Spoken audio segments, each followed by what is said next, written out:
नमस्कार विद्यार्थी मित्रांनो, सर्वांचं वेलकम आहे आपल्या यूट्यूब चॅनलवरती. बघा, क्वेश्चन ॲनालिसिस सिरीजमध्ये आजचा हा आपला 10वा पार्ट आहे. तर यामध्ये आपण खूप सारे करंट अफेअरचे क्वेश्चन अपडेट जे एक्झामला येऊ शकतात आणि इथून मागे जी एक्झाम झालेली आहे पोलीस भरती, त्यामध्ये जसे 2022-23ला ज्या प्रकारे क्वेश्चन विचारलेले आहेत. समजा एखादा प्रश्न आहे, इंदिरा गांधी शांतता पुरस्कार 2022 कोणाला भेटला, तर त्याच क्वेश्चनमध्ये आपण अपडेट करून 2024 असं ॲड केलेलं आहे. तर अशा प्रकारे आपण क्वेश्चन फ्रेम केलेले आहेत. तर बघा, आजचा पहिला क्वेश्चन आहे, इंदिरा गांधी शांतता पुरस्कार 2024 कोणाला प्रदान करण्यात येणार आहे. तर ह्याचं करेक्ट आन्सर आहे सी ऑप्शन, मिशेल बॅचले यांना हा 2024चा पुरस्कार, इंदिरा गांधी शांतता पुरस्कार प्रदान करण्यात आलेला आहे. तर बघा, मिशेल बॅचले ह्या चिलीच्या माजी राष्ट्रपती होत्या. चिली या देशाच्या राष्ट्रपती होत्या आणि त्यांनी लोकशाही, मानवाधिकार आणि समाजसेवा क्षेत्रात मोठे योगदान दिलं होतं. त्यामुळे त्यांना 2024चा हा इंदिरा गांधी शांतता पुरस्कार प्रदान करण्यात आलेला आहे. तर बघा, पुढचा प्रश्न आहे आपला, कोणता दिवस हा जागतिक ध्यान दिन म्हणून साजरा करण्यात प्रस्ताव संयुक्त राष्ट्रांनी मंजूर केलेला आहे. तर बघा, कोणता दिवस आहे तो जागतिक ध्यान दिवस म्हणून साजरा करायचा आहे. तर त्याचं करेक्ट आन्सर आहे डी ऑप्शन, 21 डिसेंबर हा अशा प्रकारे दिवस आहे. बघा, 21 डिसेंबरला काय होतं, तर उत्तर गोलार्ध जो आहे, त्या उत्तर गोलार्धातील वर्षाचा सर्वात लहान दिवस असतो हा. त्यामुळे ध्यान व अंतर्मनाच्या शांततेचा प्रचार करण्यासाठी हा दिवस आपण निवडलेला आहे. 21 डिसेंबर हा लक्षात असू द्या. पुढचा क्वेश्चन आहे, बघा, महाराष्ट्र विधानसभेच्या अध्यक्षपदी कोणाची निवड झालेली आहे.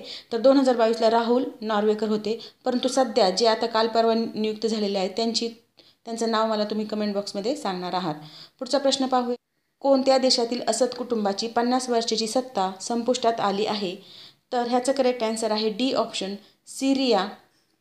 तर बघा, सीरियामध्ये दशकापासून असद कुटुंबाची सत्ता गाजवत होतं असद कुटुंब तिथे, परंतु देशातील यादवी युद्धामुळं काय झालं, त्यांची सत्ता आता संपुष्टात आलेली आहे.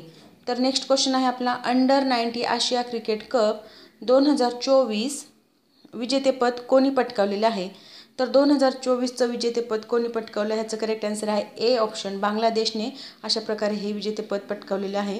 बांगलादेशने अंतिम सामन्यात काय उत्कृष्ट कामगिरी करून भारत, पाकिस्तान यासारख्या मोठ्या संघांना मागे टाकत स्वतः विजेतेपद पटकावलेलं आहे.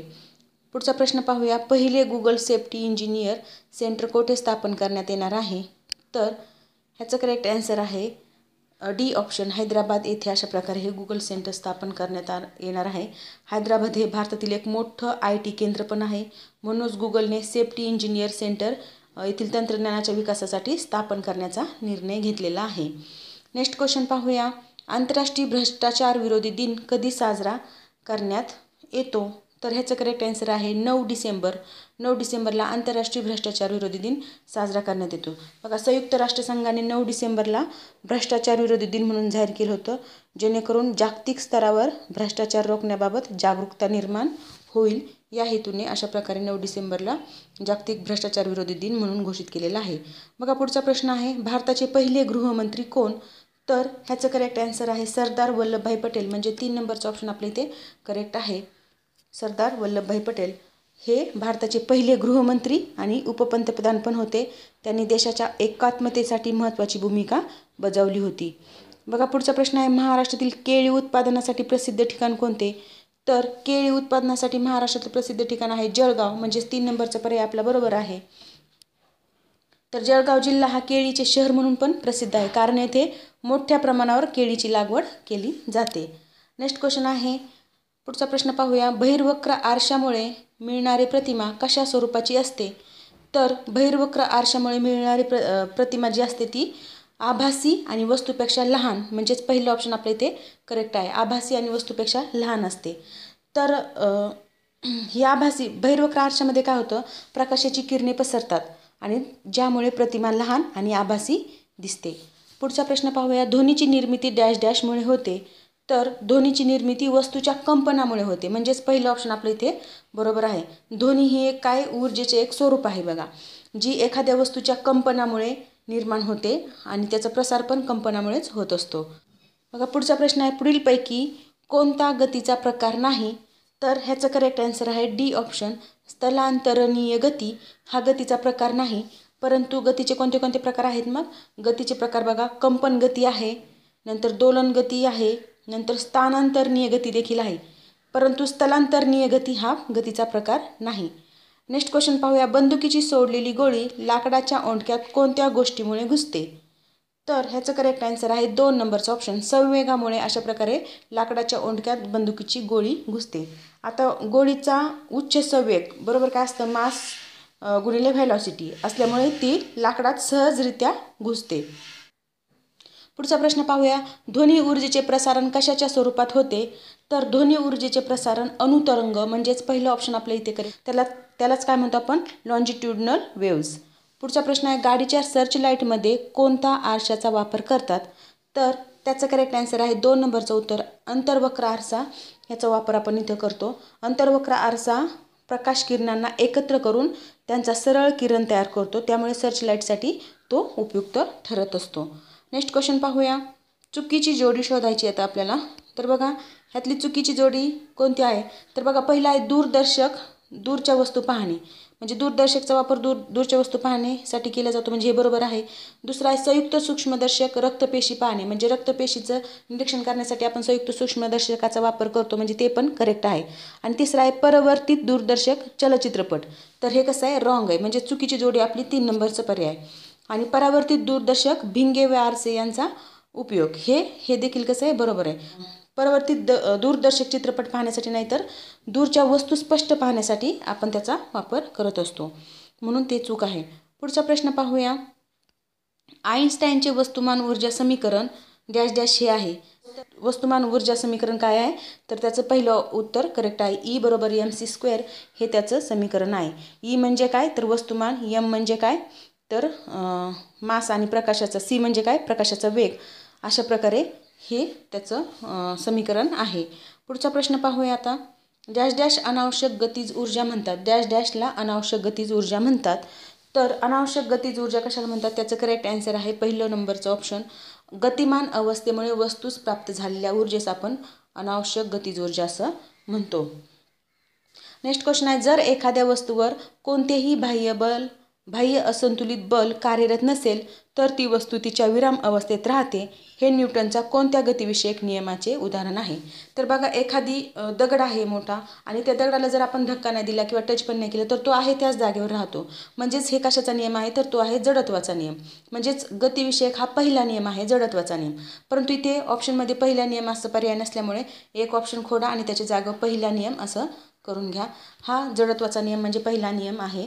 जर बाह्य बल कार्यरत नसेल तर वस्तू विराम अवस्थेतच राहते किंवा स्थिर अवस्थेतच राहते, त्याला आपण गतिविषयक पहिला नियम असं म्हणतो.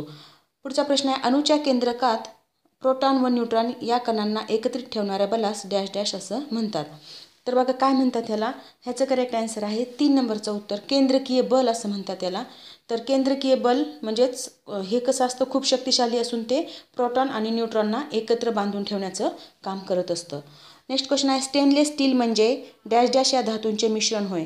तर स्टेनलेस स्टील हा जो धातू आहे त्याचं यल नी को ही ट्रिक्स लक्षात असू द्या. यल नी को बघा त्याच्यामध्ये लोखंड आहे, कार्बन आहे, क्रोमियम आणि निकेल हे चारही घटक स्टेनलेस स्टीलमध्ये असतात. तर त्याचं मिळून स्टेनलेस स्टील तयार होतं आणि स्टेनलेस स्टील गंजत नाही, कारण त्यात काय असतं क्रोमियम आणि निकेल असतं, त्यामुळे त्याला गंज चढत नाही. तर बघा पुढचा प्रश्न पाहूया आता. अणूवरील एकूण विद्युत प्रभार डॅश डॅश असतो. तर अणूवरील एकूण विद्युत प्रभार 0 असतो, म्हणजेच 2 नंबरचा पर्याय आपला इथे करेक्ट आहे. बघा हे कशामुळे 0 असतो तर अणूतील प्रोटॉन व इलेक्ट्रॉन यांची संख्या समान असल्यामुळे विद्युत प्रभार कसा असतो तर 0 असतो. बघा पुढचा प्रश्न आहे. खालीलपैकी कोणते उदाहरण रासायनिक ऊर्जेचे विद्युत ऊर्जेत रूपांतरणाचे आहे? तर ह्याचं करेक्ट आन्सर आहे 1 नंबरचा ऑप्शन, कोरडा विद्युत गट हा रासायनिक ऊर्जेचे विद्युत ऊर्जेत रूपांतरण करण्यासाठी मदत करतो. बघा कोरडा विद्युत घट असतो ना, तो रासायनिक ऊर्जेचे विद्युत ऊर्जेत रूपांतरण करण्यासाठी मदत करतो, म्हणून आपल्या इथे 1 नंबरचं उत्तर आहे. पुढचा प्रश्न आहे. डॅश डॅश तापमान असलेले पाणी तापवल्यास 4 अंश सेल्सिअसपर्यंत त्याचे प्रसारण होण्याऐवजी अंकुचन होते. तर बघा ह्याचं करेक्ट आन्सर आहे 3 अंश सेल्सिअस, म्हणजेच 3 नंबरचा पर्याय आपला बरोबर आहे. 3 अंश सेल्सिअस तापमान असलेले पाणी तापवल्यास 4 अंश सेल्सिअसपर्यंत त्याचे प्रसारण होण्याऐवजी काय होतं तर अंकुचन होतं. पाणी 4 अंश सेल्सिअसपर्यंत प्रसरण पावत असते, त्यापेक्षा कमी तापमानाला अंकुचन होत असतं, त्यामुळे आपल्या इथे 3 नंबरचा पर्याय बरोबर आहे. नेक्स्ट क्वेश्चन आहे. बर्फ पाण्यावर तरंगतो, कारण काय? तर बघा, बर्फाची घनता पाण्यापेक्षा जास्त असते. दुसरं आहे, बर्फाची घनता पाण्यापेक्षा कमी असते. मग ह्या दोन्हीपैकी काय? तर बर्फाची घनता पाण्यापेक्षा कमी असते, म्हणून तो काय? पाण्यावर तरंगतो. म्हणजेच 2 नंबरचा पर्याय आपला करेक्ट आहे. घनता कमी असल्यामुळे, ज्याची घनता कमी आहे तो वरती तरंगतो ना, त्यामुळे बर्फाची घनता कमी आहे पाण्यापेक्षा, म्हणून ते तरंगत असतो. पुढचा प्रश्न आहे, लोखंडाचे गंजणे ही कोणत्या प्रकारची अभिक्रिया आहे? तर बघा, लोखंडाची गंजणे ही मंद गतीची अभिक्रिया आहे. म्हणजेच 2 नंबरचा पर्याय आपला इथे करेक्ट आहे. कारण लोखंड आज ठेवलं आणि लगेच त्याला गंज चढतो असं आहे का? नाही, तर काही कालावधी जाऊन द्यावा लागतो, तेव्हा त्याला गंज चढतो. लोखंड गंजताना ऑक्सिडेशन होते, परंतु ही प्रक्रिया कशी असते? खूप हळूहळू होत असते, म्हणून त्याला आपण मंदगती अभिक्रिया असं म्हणतो. तर बघा मित्रांनो, अशा प्रकारे आपण इथे खूप छान प्रकारे एक्सप्लेनेशन पण पाहिलेलं आहे प्रश्नांचं, आणि डिटेलमध्ये त्याचं म्हणजे तुम्हाला माहिती पण दिलेली आहे. तर हा व्हिडिओ कसा वाटला ते नक्की कमेंट बॉक्समध्ये कळवा. आणि अशाच प्रकारचे व्हिडिओ पाहण्यासाठी आपल्या चॅनलला लाईक करायला विसरू नका. कारण हे जे व्हिडिओ आहेत ते फक्त पोलीस भरतीसाठीच नाही, तर येणाऱ्या सर्व सरळ सेवेसाठी पण तुम्हाला उपयोगी ठरणार आहेत. कारण यामध्ये आपण जे क्वेश्चन घेतलेले आहेत ते खूप इम्पॉर्टंट शोधून आपण इथे क्वेश्चन घेत आहोत, जेणेकरून तुम्हाला ह्याचा नक्की फायदा होईल. आणि स्पर्धा परीक्षेमध्ये एकच लक्षात ठेवायचं की क्वेश्चन रिपीट होतात, किंवा ऑप्शनवरून जो आपण अभ्यास केलेला असतो त्या ऑप्शनवरून दुसरे क्वेश्चन फ्रेम होतात. त्यामुळे अशा प्रकारचा अभ्यास करणे स्पर्धा परीक्षेसाठी खूप इम्पॉर्टंट आहे. त्यामुळे मित्रांनो, आपण इथे अनालिसिस करत आहोत किंवा क्वेश्चनचं अनालिसिस इथे इन डिटेलमध्ये घेत आहोत. तर हा व्हिडिओ शेवटपर्यंत पाहत चला, जेणेकरून तुमचा नक्कीच फायदा होईल. Thank you very much.